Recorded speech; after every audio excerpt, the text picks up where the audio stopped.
ठाकरे परेशान हैं, बल्कि पूरे पुलिस महकमे में अजीब तरह का हड़कंप है।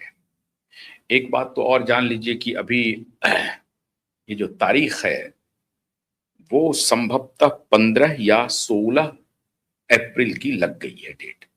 अभी कंफर्म होना है, तो जैसे ही ये डेट कंफर्म होगा हम आपको बताएंगे भी कि दिशा की जो सुनवाई की तारीख है वो 15-16 को संभवतः किसी एक डेट में लग जाएगी। अभी वहां पर जो रिफ्लेक्ट कर रहा है 15-16 का, तो एक तो वो है।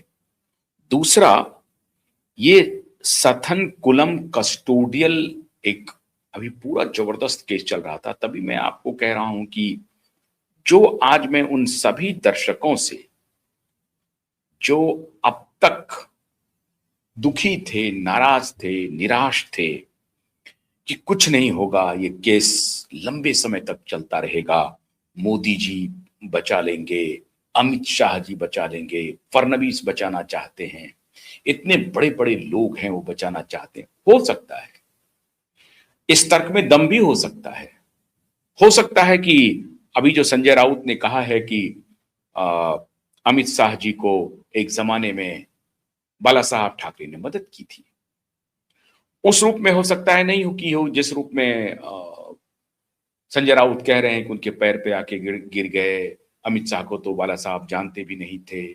ये सब बात तो झूठी है। लेकिन हो सकता है कि अमित शाह जी ने हेल्प मांगा हो सकता है, नहीं भी हो सकता है। ये बात पूरी तरह से झूठ भी हो सकती है, या ये बात 10%, 5%, 20% सत्य भी हो सकती है। क्यों? क्योंकि दोनों एक विचारधारा के हैं। बाला साहब ठाकरे की बड़ी इज्जत थी महाराष्ट्र में, और कोई मुकदमा जो जो फर्जी मुकदमा था जो इनके खिलाफ लगा हुआ था, उस मुकदमे के ऊपर अगर कोई ये रिलीफ लेना चाहता हो तो हो सकता है कि उनसे संपर्क करने की कोशिश हुई होगी। ये पावर गैलरी में चर्चा है, हम इस चर्चा को खारिज भी नहीं कर रहे हैं। हम होते कौन है खारिज करने वाले? कुछ लोग कहते हैं कि अमित शाह जी ने मदद मांगी होगी बाला साहब ठाकरे से, और ज्यादातर लोग कहते हैं कि जिस रूप में संजय राउत ने कहा है वो पूरी तरह से झूठ है। मैं भी इस तथ्य को मानता हूं, क्योंकि मैंने एक दिन पहले आपको यह कार्यक्रम करके दिखाया था कि कैसे संजय राउत झूठ बोल रहे हैं। और ये कोई नहीं स्वीकार कर सकता है कि गुजरात के होम मिनिस्टर का, जिसकी की चर्चा पूरे देश विदेश में हो रही हो, जिस केस की, उस केस के बारे में बाला साहब ठाकरे को कुछ मालूम ही नहीं, और अमित शाह जाएं और गार्ड फोन करें कि अमित शाह आए हैं मिलने के लिए। ऐसा हो नहीं सकता है। अमित शाह जाएंगे, गुजरात के उस वक्त होम मिनिस्टर थे, ठीक है उनके ऊपर मुकदमा चल रहा था, ये अलग विषय है, वो इस्तीफा दे चुके थे, लेकिन वो जाएंगे और उनकी पूर्व सूचना नहीं होगी, बिना अपॉइंटमेंट के अमित शाह चले जाएंगे और गार्ड से ऐसे भटकते हुए सड़क पे जा रहे हैं, अरे रे रे तो बाला साहब ठाकरे का घर है, वहां रुक गए और गार्ड को कहने लगे कि बाला साहब ठाकरे का घर है। उन्होंने कहा हाँ हाँ बाला साहब ठाकरे का घर है। अरे तो जरा जरा उनको बोलिए मैं अमित शाह मिलने के लिए आया हूं, गुजरात से मैं आमदार। ऐसा तो हो नहीं सकता है। इसीलिए संजय राउत की जो भी थ्योरी थी वो पूरी तरह से झूठ थी, गलत थी, असत्य पर आधारित थी। अगर आपको कोई तकनीकी समस्या हो रही हो, क्योंकि आज दिल्ली एनसीआर में लगातार मौसम खराब हो रहा है, कुछ इलाकों में ठीक है, कुछ इलाकों में जोर की हवाएं चल रही हैं, स्टॉर्म तो नहीं है लेकिन हवाएं चल रही हैं, कहीं कहीं बारिश भी हो रही है। 2 किलोमीटर बाद आप देखेंगे बारिश हो रही है, 2 किलोमीटर बाद देखेंगे तो सूखा पड़ा है। तो इस तरह की मौसम है, तो हो सकता है कि आपको कुछ तकनीकी समस्या हो सकती हो, आपको वीडियो के देखने में हो सकता है कि कुछ आपको बफर वगैरह को देखने को मिले, क्योंकि लगातार हमारे पास जो भी दो कनेक्टिविटी है उस लाइन में हो सकता है कि कोई परेशानी हो। खैर, तो ये पूरी तरह से गलत थी जो संजय राउत की दलील थी।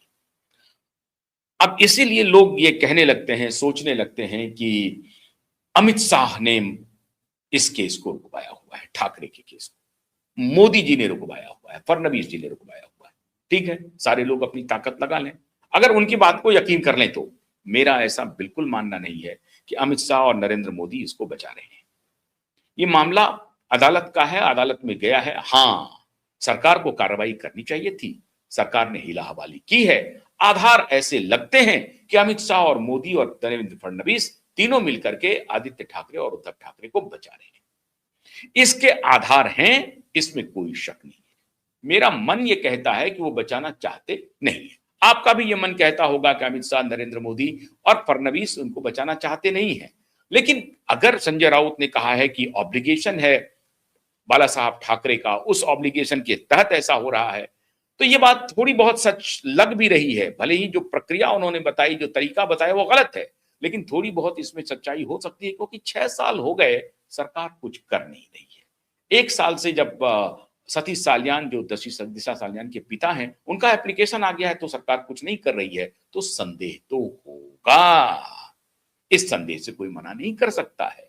और हम इस संदेह, जनता का संदेह है, जनता का संदेह आपके सामने रखना मेरी जिम्मेदारी है, नैतिक जिम्मेदारी है। मैं इससे पीछे हट नहीं सकता हूं। तो ये संदेह होगा, लेकिन इस संदेह के बियॉन्ड आज जो मैं खबर लाया, आपको संदेह करते रहिए, कोई दिक्कत नहीं है, लेकिन साथ ही साथ आप भरोसा रखिए कि अमित शाह, नरेंद्र मोदी, देवेंद्र फडणवीस ईश्वर भगवान नहीं है।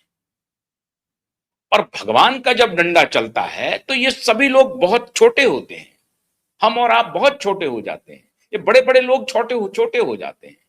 कैसे? ऐसे 2020 का एक केस है, कहां का? तमिलनाडु का। उस वक्त AIADMK की सरकार थी, स्टालिन की सरकार नहीं थी, ध्यान रखिएगा। और उस वक्त कोविड का दौर आया। कोविड में जो पाप हुआ ये आप सबने देखा है। बिल गेट्स, आधार पूनावाला तो कहता था कि कोई सुनवाई नहीं होनी चाहिए कोर्ट वोट में, कोई सुनवाई की जरूरत नहीं है, ये लीजिए और इसको ठोक दीजिए, जो मैं दे रहा हूं उसको लगा लीजिए आप। आधार पूनावाला का ऑन कैमरा स्टेटमेंट है कि I would like to convey my message to all the जजेस that Indian judiciary should not take such kind of cases which goes against immunization scheme and immunization program of government of India.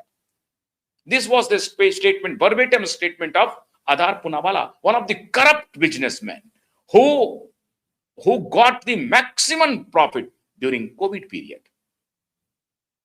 He is basically a criminal. We are fighting against him in the court. In the court of law, we are fighting against him. So Adhar Poonawalla was saying in those days that judiciary should not take the cognizance of such cases. If anybody comes with the fact that they are having some adverse effect of the immunization or the COVID vaccine, case should not be taken by any court. This was the verdict of Adhar Poonawalla. And Adhar Poonawalla and Bill Gates both are hand in glove, because Bill Gates has invested millions of dollars in Adhar Poonawalla's Serum Institute. And Adhar Poonawalla Serum Institute given money to Bharatiya Janata Party, Congress Party and other party also. Even Sharad Pawar की जो NCP है, उनको तो 3,000 करोड़ रुपए का funding मिला है। अब किसके अकाउंट पे गया है कि नहीं गया है, ये तो जांच का विषय है। तो सबको पैसे मिले, इलेक्शन के दौरान मिले, इलेक्शन के पहले मिले, इलेक्टोरल बॉन्ड के रूप में मिले, सब चुप हो गए। और टू सम एक्सटेंट हियर आप सभी ये जानते हैं, मैं भी इसमें यकीन करता हूं, भारत सरकार की भूमिका अच्छी नहीं थी, बिल्कुल नहीं थी। और उनको अब जवाब देना पड़ रहा है, और वो भाग गए वहां से। उन्होंने सुप्रीम कोर्ट में कहा कि हमने किसी को मैंडेट नहीं किया था, जबकि इनकी दिन रात मशीनरी यही काम कर रही थी, लगवा लो लगवा लो लगवा लो लगवा लो लगवा लो।